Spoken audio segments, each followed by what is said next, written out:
Hi everyone, it's Wendy. Welcome back to Show Me Mo Vegan and another CSA video.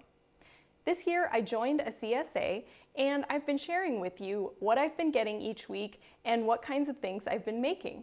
If you missed the first few videos, you can check out my playlist, and so far I've covered weeks 1, 2, and 3, and I'll be adding to that playlist as I make more videos. In today's video, I'm showing you what I made in weeks 4 and 5.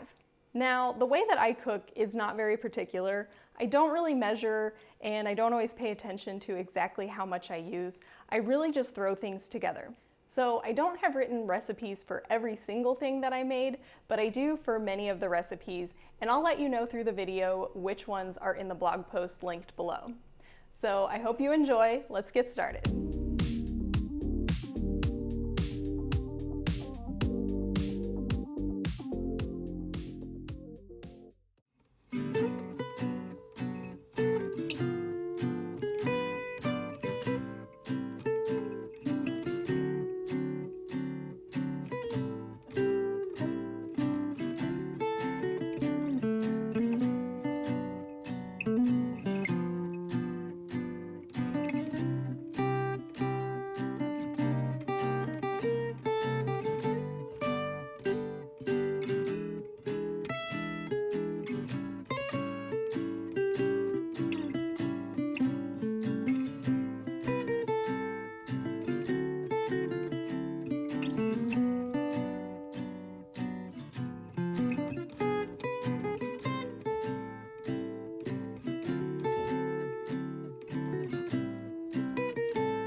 Don't forget to hit the like button and leave a comment down below to let me know what you thought of this video and to let me know if you have any ideas or suggestions for what you'd like to see in future videos. Stay tuned for more CSA videos. Thanks for watching, and I'll see you next time.